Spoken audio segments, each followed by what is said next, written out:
Okay, today I'm going to start the process of fixing the player piano once and for all. Um, so anyway, if y'all have noticed, I haven't posted any videos with me playing any player piano rolls lately. That is because the bellows and the player piano have worn out. The player piano is from 1929. If y'all don't know what I'm talking about, go to my previous videos or listen to some of my iTunes songs and you'll hear the player piano in the background. The iTunes song where I sing, "Somebody else is taking my place." Anyway, that song I recorded with the player piano. This is the air motor for the player piano right here. You can see the old worn out bellows from 1929. That's when the player piano's from. If you'll notice at the bottom, it's starting to rip and everything. This is the air motor that drives the player piano scroll. And the bellows need to be redone. Plus, there's 88 more bellows because there's a bellows for each note. When that bellows is actuated for each note, based on where the holes in the music and the paper sheet line up, it activates suction on the bellows, which pull in the bellows, lifting up a metal rod which hits the piano hammer, thus actuating the piano hammer. Anyway, so I'm going to show you the process of making one canvas bellow. I've already made one. I don't have all the materials I really need. I actually used duck canvas and I coated it with natural rubber dissolved in turpentine. So the sap from a rubber tree dissolved in turpentine. This is the result. Here's the bellows. And see the fold?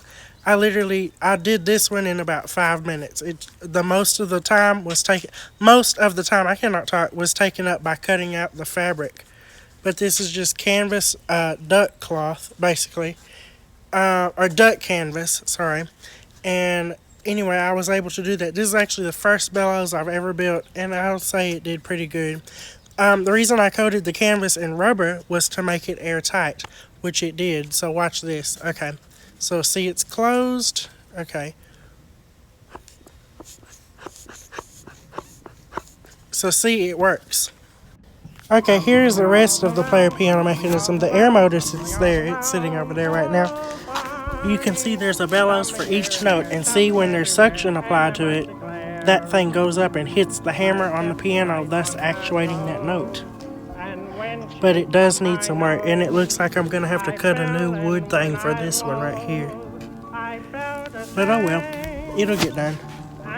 And then also, I'm trying to figure out how I'm going to redo this gasket. If y'all have any advice, I'm glad to hear it.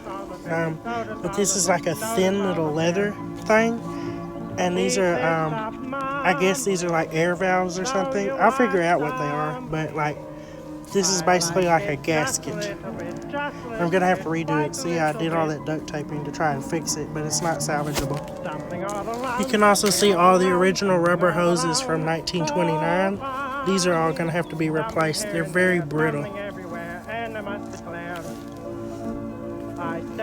And this is the little pickup bar thing. So the holes in the music correspond with these things, which lift these little bellows according.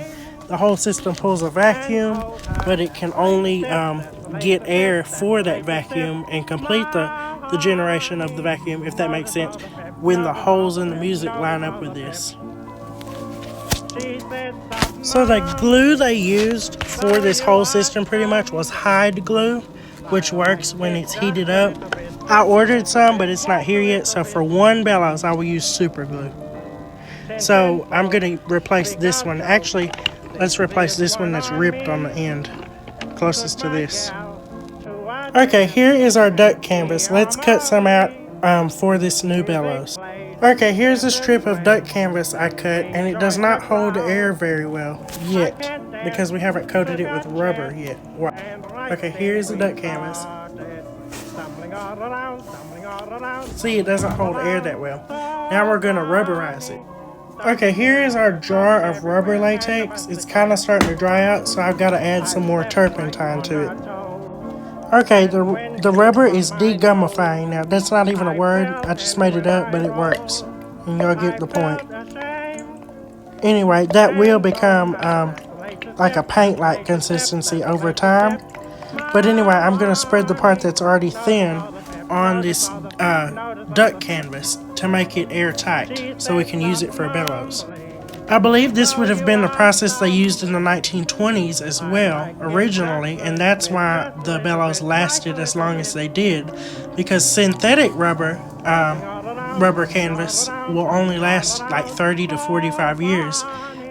They started making synthetic rubberized cloth in like the 1950s, but they quit using it in the 1970s because they learned it started to fail by then. Anyway, and as the 20s, rubberized canvas was still going strong. Anyway, it's dissolving more. Okay. Okay, I don't have a paintbrush, unfortunately, so I'm going to apply this rubber solution the best I can to this duck canvas.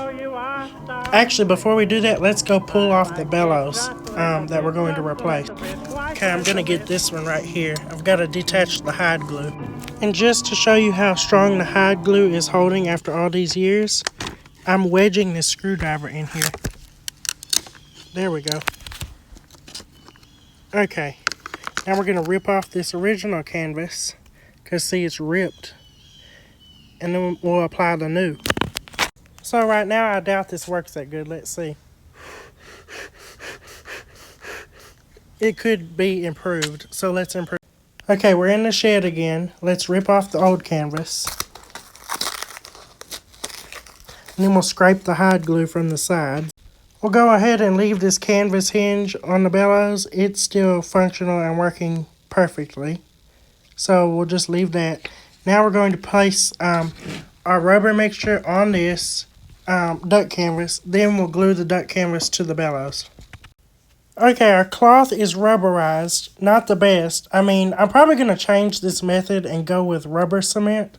That's just ideal for this application. So I'm going to change the rubber cement, but I'm going to replace this bellows now.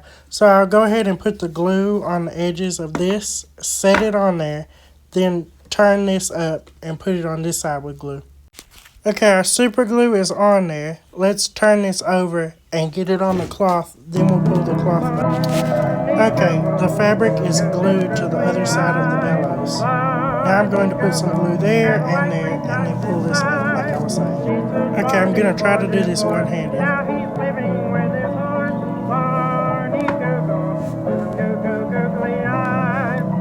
Okay, there we go.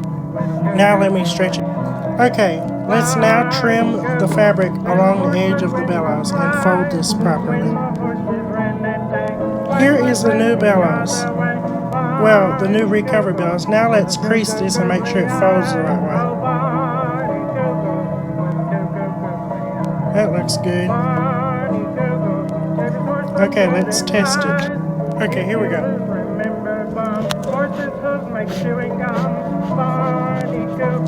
It works good.